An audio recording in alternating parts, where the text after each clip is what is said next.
गोविंद दामोदर माधव। हे कृष्ण हे यादव हे सखेती, गोविंद दामोदर माधवेती।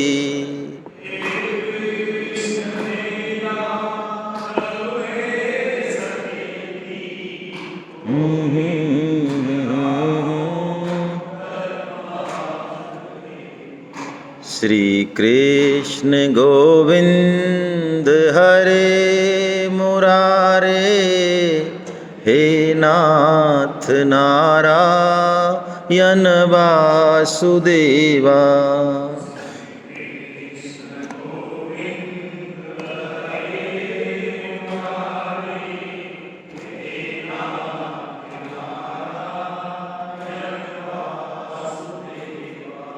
श्री कृष्ण गोविंद हरे मुरारे, हे नाथ नारायण वासुदेवा।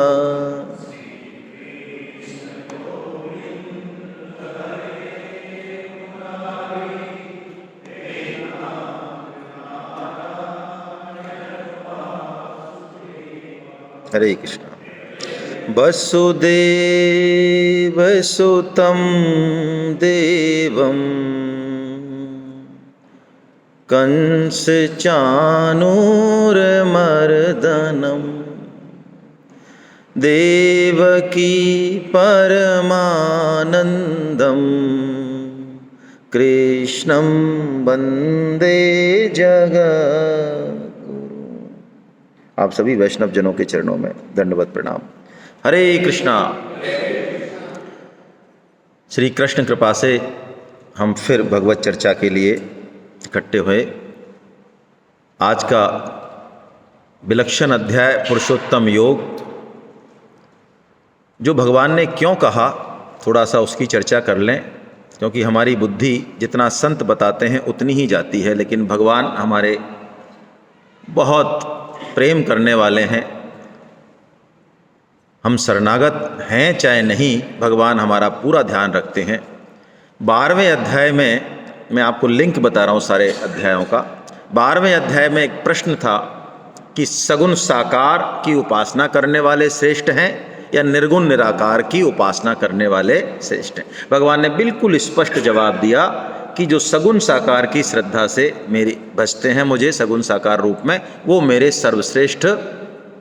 बिल्कुल स्पष्ट जवाब है, कोई इसकी कैसी भी व्याख्या करे वो स्वतंत्र है। लेकिन भगवान ने कहा कि निर्गुण निराकार को भजने वाले किसी और को प्राप्त होते हो, परम धाम नहीं जाके कहीं नीचे वाले धाम में जाते हो, कोई इन्फीरियर सुपीरियर का मामला हो, ऐसा नहीं है। फिर एक बड़ा यक्ष प्रश्न खड़ा हुआ, तो आपने फिर सर्वश्रेष्ठ बताया क्यों? तो भगवान ने जवाब दिया, ये तेरे कारण बताया। क्योंकि अर्जुन, तू रजोगुनी है, यानी हम सब रजोगुनी हैं। हम आसक्ति राग द्वेष में जकड़े हुए हैं, इसलिए हमारे लिए निर्गुण निराकार की सांख्य योग की भगवान ने गीता में अनुशंसा नहीं की, रिकमेंड नहीं किया। लेकिन कोई निर्गुण निराकार से जाना ही चाहे तो उसमें जो बाधा है वो देहाभिमान की है। देहाभिमान मतलब देह से हमारा तादात्म्य में जुड़ाव जो बहुत ज़्यादा है, बहुत ज़्यादा है, चाहे हम माने चाहे ना माने। हमारे अहम को यदि कोई चोट पहुंचा दे तो हम 50 साल का रिलेशन भी तोड़ सकते हैं एक क्षण में। ये तो अहम की बात हो रही है, पूरे शरीर में ऐसा ही सिस्टम है हमारा। तो देहाभिमान की बाधा कैसे दूर हो जिससे निर्गुण निराकार की साधना भी एकदम अच्छे से हो जाए, उसके लिए भगवान ने क्षेत्र क्षेत्रज्ञ विभाग योग कहा कि तू क्षेत्र नहीं है, तू क्या है? क्षेत्रज्ञ। तू शरीर नहीं है, तू क्या है? शरीर ही है। तेरा अस्तित्व इस शरीर तक ही नहीं है। ये शरीर, ये क्षेत्र, ये प्रकृति तुझे बांध लेती है तीनों गुणों से। कभी तू अपने आप को अच्छा समझता है, सतोगुण में होता है, कभी तू अपने आप को बुरा समझता है, कभी तू घोर कर्मों में लगा रहता है, लेकिन ये तीनों गुण बंधन ही हैं। तो तू इससे कैसे पार जा सकता है, इसके लिए भगवान ने गुणत्रय विभाग योग कहा 14वां अध्याय, जिसमें बताया कि ये 3 गुण हैं, ये ऐसे ऐसे बांधते हैं और ऐसे ऐसे इनसे दूर जाया जा सकता है। अर्जुन के कुछ ज़्यादा समझ में आया नहीं, तो अर्जुन ने फिर प्रश्न पूछा, महाराज इन गुणों से वास्तव में सरल तरीके से कैसे जाया जा सकता है? तो भगवान समझ गए कि अब इसको कोई गुप्त बात बतानी पड़ेगी। तो भगवान ने फिर एक ही श्लोक में मंत्र दिया, 14.26 बोले भगवान कि तू यदि अव्यभिचारिणी भक्ति से मेरा सेवन करे, मेरा पूजन करे, तो तू गुणों से पार हो जाएगा। अब ये समस्या आ गई कि ये अव्यभिचारिणी भक्ति क्या है। व्यभिचार का मतलब क्या होता है? एक स्त्री या पुरुष का 2 या 2 से अधिक से संबंध, हम यही मानते हैं लौकिक भाषा में, यही मानते हैं। अव्यभिचारी का मतलब, आवाज नहीं आ रही है?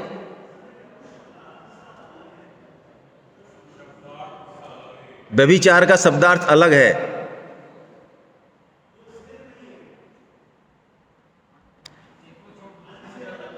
ठीक है, ये भी एक हो सकता है। वैसे मैंने आपको निवेदन किया, चैतन्य साहब आप शायद शुरू में नहीं थे, हम लोग इस हॉल में और इस सेमिनार में वही बात कहने के लिए ऑथराइज्ड हैं जिस तरह की व्याख्या परम श्रद्धेय स्वामी राम सुखदास जी महाराज ने की है। यदि हम कोई लाइन ऑफ एक्शन नहीं पकड़ेंगे तो हम जिंदगी भर उलझने के बाद भी पहुंचेंगे कहीं नहीं। तो हम शुरुआत करें एक जगह से। आप यदि आपने जहाँ से शुरुआत की है वहाँ पे ये अर्थ है, तो आप आराम से कूल रहे हो उस अर्थ के प्रति, है ना। हमारे यहाँ व्यभिचार का अर्थ ये है कि हमारा जो कमिटमेंट है, हमारी जो निष्ठा है, वो एक से नहीं है, एक से अधिक लोगों के बीच में, और जन सामान्य में भी यही अर्थ प्रचलित है। व्यभिचार का मतलब हम यही समझते हैं ना, वो जो आप अर्थ लगा रहे हैं वो ठीक है। अब व्यभिचारिणी का क्या मतलब है कि मेरी निष्ठा सिर्फ और सिर्फ किस में हो? एक में हो। ये तो इसका लौकिक अर्थ हो गया। अब इसके आध्यात्मिक अर्थ पे हम आते हैं। देखिए, हम किसके हैं अब हमें पता लग चुका। अभी अभी भगवान ने बड़ी घोषणा कर दी, हम किनके हैं? भगवान के नहीं है, केवल और केवल भगवान के हैं। भगवान के ही मत बनो, ये काम तो हम कर रहे हैं बचपन से, हम भगवान के भी हैं और हम, हाँ ये सही है जुगाड़, ये घर गृहस्थी, ये गाड़ी घोड़ा फैक्ट्री, हाँ महाराज ये छूट तो नहीं जाएंगी ना भक्ति में? नहीं महाराज ये भी, और तू, हाँ ये ठीक है, दोनों नावों में पैर रखना, ये ठीक है, चिर जाएंगे हम, कहीं नहीं पहुंचेंगे। मेरो तो गिरधर गोपाल, ये तो सब समझते हैं और सब गाते हैं, कुछ नहीं है इसमें तो ज़्यादा बड़ी बात है दूसरो ना कोई। तब होता है वो मेरो तो गिरधर गोपाल, ये पहले अर्हता पूरी होती है, योग्यता, दूसरो ना कोई।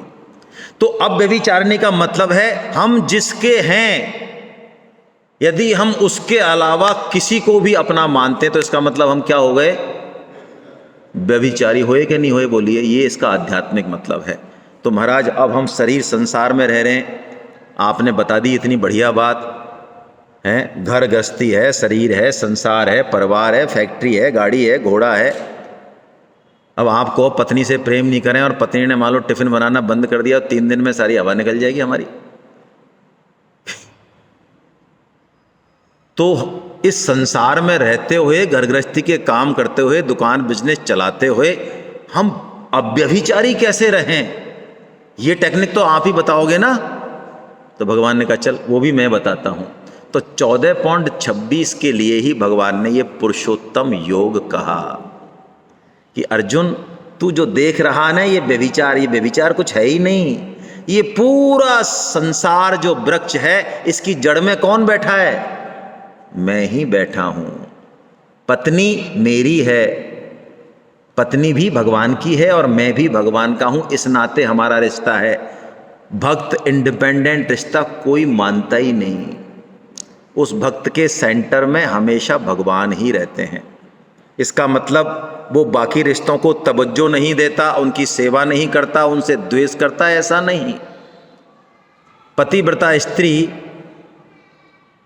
जो पूर्णतः पति के प्रति निष्ठावान है, आपको क्या लगता है वो सास ससुर की, जेठ देवर की सेवा नहीं करेगी?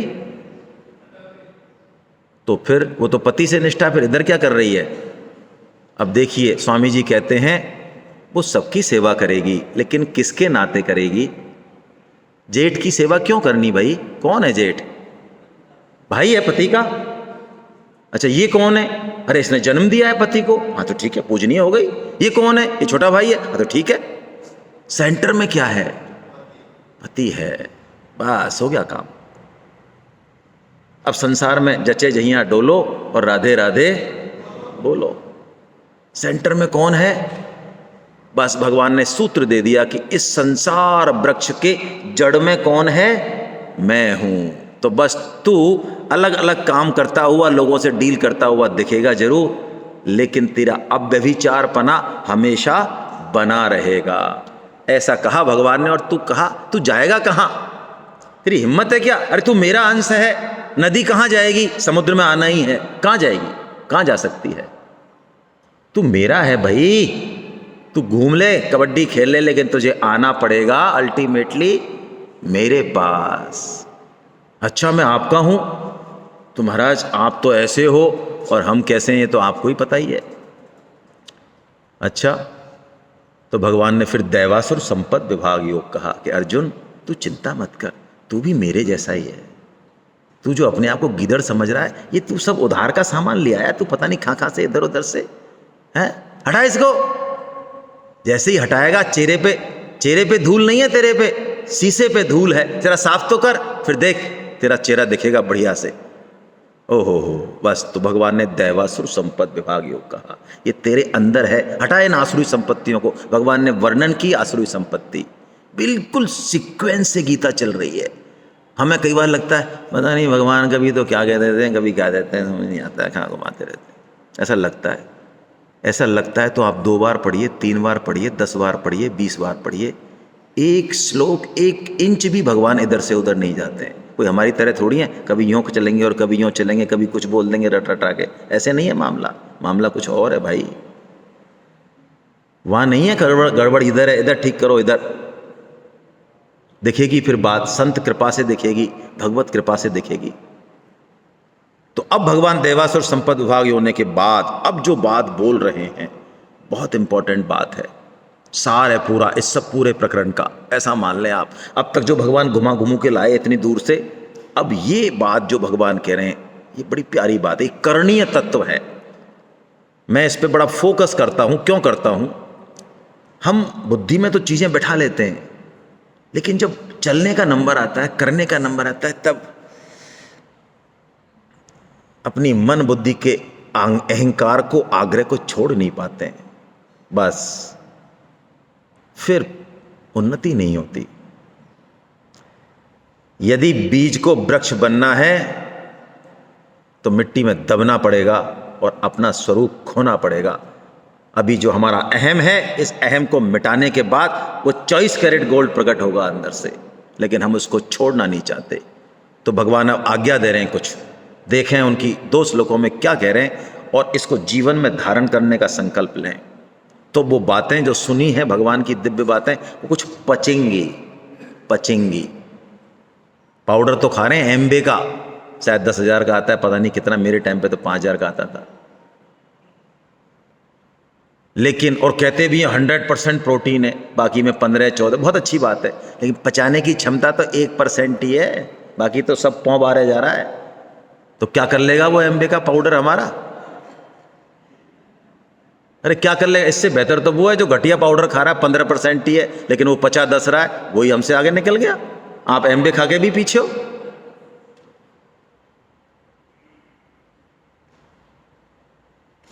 तो टटोलें अपने आप को। गीता अपने आप से बात करना सिखाती है, और जो अपने आप से बात करना सीख गया फिर दुनिया कुछ और रूप में दिखती है।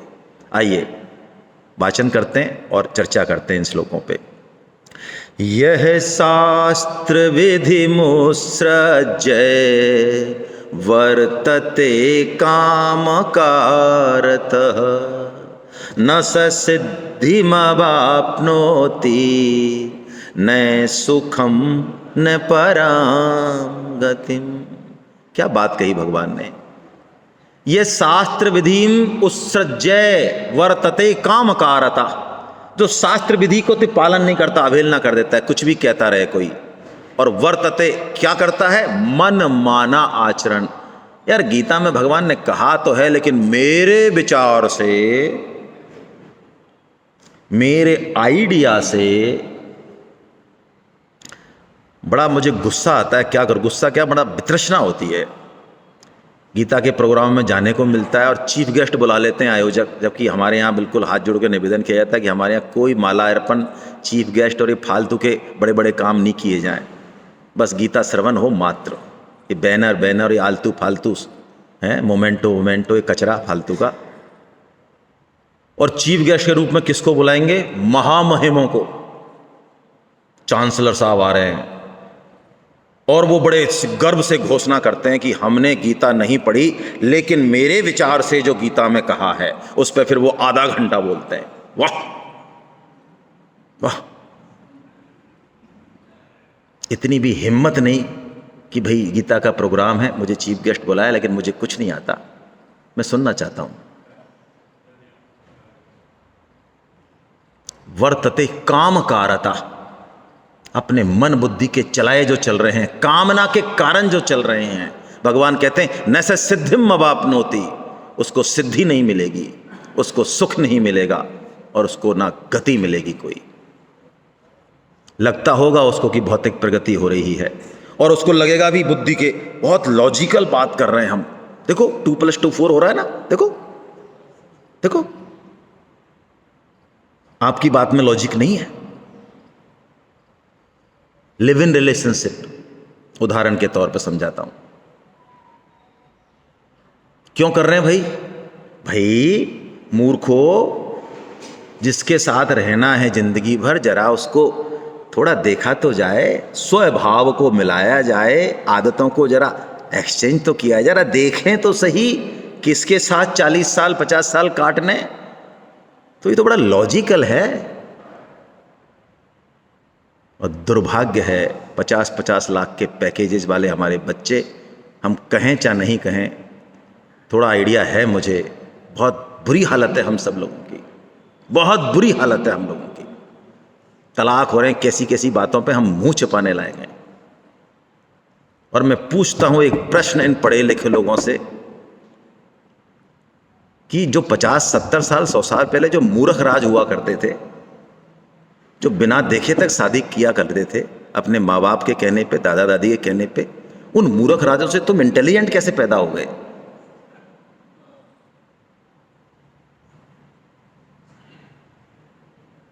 शास्त्र विधि का उल्लंघन मन बुद्धि के आधार पे करने से भगवान चैलेंज दे रहे हैं। बिल्कुल सिद्धि नहीं मिलेगी, सुख नहीं मिलेगा, गति भी नहीं होगी। शास्त्र क्या, कोई समझ में नहीं आए मान लो, शास्त्र की बातें बहुत गहरी हैं, बहुत शास्त्र हैं हमारे सनातन धर्म में, कोई एक तो है नहीं। जिंदगी बीत जाए, भगवान ने गीता डाल दी, और क्या चाहिए? 700 श्लोक मात्र, टिप्पणी कर देते हैं हम गीता पे, ये है वो है बहुत। और ये समस्या मैं कोई बिना पढ़े लिखे लोगों की नहीं कह रहा हूं, जो गीता पढ़ रहे हैं वो टिप्पणी कर देते हैं उसमें 700 श्लोकों को तरीके से पढ़े बिना, 2 4 5 6 महीने दिए बिना टिप्पणी। ले तू पकड़, तू समझ पहले गीता में क्या है, हमसे समझ। तेरे को 10 साल हो गए होंगे, लेकिन हमें पता है गीता में क्या है। देख हम बताते तेरे को। पढ़ना नहीं, जानना नहीं, देखें तो सही। विवेकानंद जी कहते हैं नास्तिक हो तो नास्तिक बने रहो, कोई जरूरत नहीं आस्तिक बनने की। और तुम मेडिकल इंजीनियरिंग के स्टूडेंट्स हो, हजार पेज की किताबों को तुम ऐसे पढ़ जाते हो, चाट जाते हो। ये गीता नहीं पढ़ी जा रही तुमसे? अरे पढ़ो A to Z और फिर रिजेक्ट कर दो या सेलेक्ट कर दो, कोई फर्क नहीं पड़ता। फिर बिना पढ़ी तो शास्त्रों का शास्त्र गीता, अरे गीता में भी एक चैप्टर उठा लें कोई सा भी, एक श्लोक उठा ले, मनन करें बस। और जिस दिन हमारा लक्ष्य ठीक हो जाएगा, शास्त्र हृदय में प्रकट हो जाता है, शास्त्र हृदय में प्रकट हो जाता है। भगवान श्री राम जब माता सीता का दर्शन करते हैं पहली बार पुष्प वाटिका में, तो लक्ष्मण से कहते हैं, लक्ष्मण,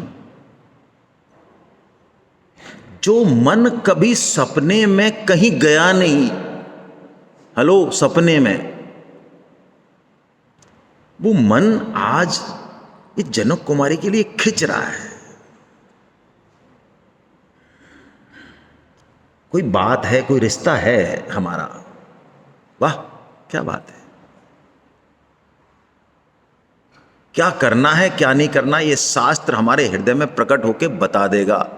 जिसका आश्रय लिया है गीता माता का, भगवान का, वो बता देंगे। प्रकट होकर चाहिए, प्रकट होकर बता देंगे, किसी घटना से बता देंगे, किसी परिस्थिति से बता देंगे, लेकिन बता देंगे। उसकी चिंता नहीं करें कि शास्त्र में क्या लिखा है। उद्देश्य ठीक करें पहले अपना। उद्देश्य ठीक होते ही सब कुछ ठीक हो जाएगा। भगवान कह रहे हैं उसको कुछ नहीं मिलेगा। इसलिए अर्जुन, अगला श्लोक, अंतिम श्लोक क्या कह रहे हैं? तस्मात् शास्त्रम प्रमाणम ते कार्य कार्य व्यवस्थित हो। तुझे क्या करना चाहिए और क्या नहीं करना चाहिए, इसमें तू शास्त्र को प्रमाण जान। मनमाना आचरण मत कर। तू यदि मनमाना आचरण किया तो पांडित्य तो बहुत आ जाएगा, बहुत पांडित्य, लेकिन बहुत स्पष्ट शब्दों में यदि मैं निवेदन करूं, जितना पतन ज्ञानी का हो सकता है उतना पतन किसी आम आदमी का नहीं हो सकता। आप अखबारों में यदि कोई घटिया कुकृत्य के बारे में सुने धर्म के क्षेत्र से जुड़े हुए लोगों से, तो वो ज्ञानी ही होंगे। आम आदमी उतना बड़ा कुकर्म कर नहीं सकता, उसके दिमाग में इतना नहीं है, वो गिरता वही है। रामकृष्ण परमहंस जी कहते हैं, गीध इतना ऊंचा उड़ता है, सारे पक्षियों से ऊपर उड़ता है, लेकिन उसकी दृष्टि कहां रहती है? हड़ावल पर रहती है। जैसे सड़ा मांस दिखता है, तुरंत नीचे आएगा, उठा के ले जाएगा। गीता रट लें, रामायण रट लें, प्रवचन दे लें, लेकिन दृष्टि कहां है? भोगों पे, पैसे पे, धन पे। वो पतन करने वाला हो जाएगा क्या? भगवान कह रहे हैं तू शास्त्र को प्रमाण जान। और शास्त्र में भी मान लो कोई नहीं आए तो यक्ष ने युधिष्ठिर से पूछा, कपंथा, बस इतना सा प्रश्न है। रास्ता क्या है, कर्तव्य अकर्तव्य क्या है, किधर चलना चाहिए? क्या जवाब दिया युधिष्ठिर जी ने, मानो हमारे लिए दिया। श्रुतयो विभिन्ना, भूल गया, नैको ऋषिर्यस्य मते प्रमाणम ज्ञानस्य तत्त्वं निहितं गुहायां महाजनो येन गतः स पंथा। युधिष्ठिर कहते हैं, महाराज ऋषियों ने भी बहुत कुछ बोला, एक से एक बातें बोली हैं, शास्त्र भी बहुत सारे हैं, कॉन्ट्राडिक्टरी भी हैं कई बार। धर्म का तत्व, कर्तव्य अकर्तव्य का तत्व किसी गुफा में छुपा है, मानो हमारे बस की बात नहीं है। तो क्या करें? महाजनो ये न गतः स पंथा। आहा, जहां महाजन गए हैं जिस रास्ते से, परम श्रद्धेय स्वामी जी की रहनी करनी देखें, परम श्रद्धेय सेठ जी महाराज की देखें, आपके जिस क्षेत्र में जुड़े हुए हैं वहां के वो शीर्ष पुरुष देखें, वो जैसे चले हैं वैसा आचरण करें, बस पीछे पीछे चल रहे हैं उनके। महाजनो ये न गतः स पंथा, बस वही हमारे लिए मार्ग है। भगवान गीता में कहते हैं, कल जो मैंने आपको निवेदन किया मैं पुनः निवेदन करता हूं, हम लोग भगवत गीता नहीं पढ़ाते, हिम्मत नहीं है हमारी, इसलिए क्योंकि एक श्लोक का भाव हम 3 दिन में भी कह पाएं और वो भी ठीक से कह पाएं, ये असंभव है हमारे लिए। ये तो स्वामी जी महाराज ने कुछ बोल दिया, इसलिए उसकी रटी रटाई बात को हम आगे कह देते हैं, बस इतनी सी बात है। हाँ, हम गीता का प्रचार अवश्य करते हैं और हम चाहते हैं यदि आप माता पिता हैं वास्तव में, जो ऋषभ देव जी जो जैन धर्म के मूल हैं, वो ऋषभ देव जी जिनके बड़े पुत्र हैं भरत 100 पुत्रों में, जिनके नाम पे भारतवर्ष पड़ा, वो 100 पुत्रों को बिठा के जो उपदेश देते हैं वो उपदेश बड़ा सुंदर है। हर माता पिता को वो उपदेश देना चाहिए एक बार। वो कहते हैं भरत, वो माता पिता नहीं, वो भाई नहीं, वो गुरु नहीं, वो सखा नहीं, जो अपने आश्रित व्यक्ति को भगवान की तरफ लगा ना दे।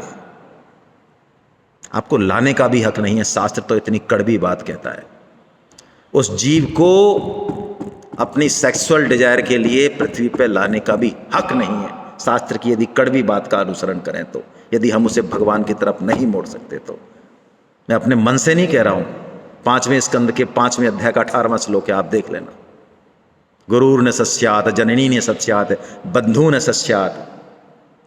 वो गुरु नहीं, वो माता पिता नहीं, वो मित्र नहीं। मित्र हो श्री कृष्ण जैसा, तो हम ऐसा क्यों ना बने भाई। हम अपना कल्याण तो नहीं कर पाए, निमित्त तो बन जाएं। कल हमने देखा भगवान सिद्ध भक्तों को मान अपमान में समान, निंदा स्तुति में समान, ऐसे ऐसे घनघोर, वो भगवान कहते हैं मेरे प्रिय हैं। और साधक भक्तों को, हमारे जैसे को जो लड़खड़ा के चल रहे हैं, अभी चलना भी आया कि नहीं आया, लेकिन हाँ इच्छा है कि चलना है, बस इतना सा एक संकल्प आया है, छोटा सा भाव आया है, भगवान कहते हैं तू मेरा अत्यंत प्रिय है। वाह, ये क्या न्याय हो रहा है, देखो आप हैं।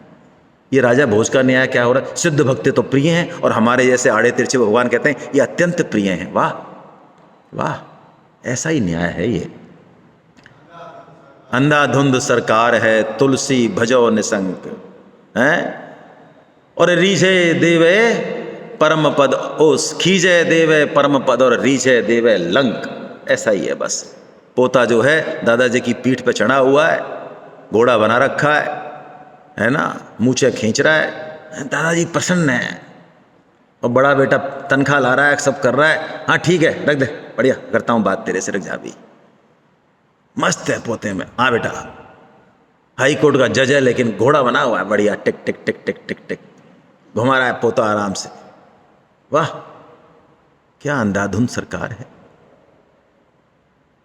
और फिर भगवान ने, जो मैंने आपको श्लोक पढ़वाए, अंत में तो भगवान ने क्या बात कह दी, जो गीता का प्रचार करेगा वो मुझे ही प्राप्त होगा, इसमें संशय नहीं है।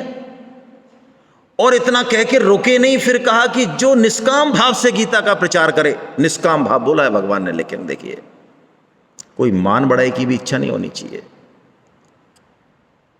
मैंने ये सेमिनार कराई, मैंने 10 लोगों का रजिस्ट्रेशन कराया, तो अरे निकम्मे लोगों, कम से कम मेरे को नमस्कार तो किया करो सुबह शाम।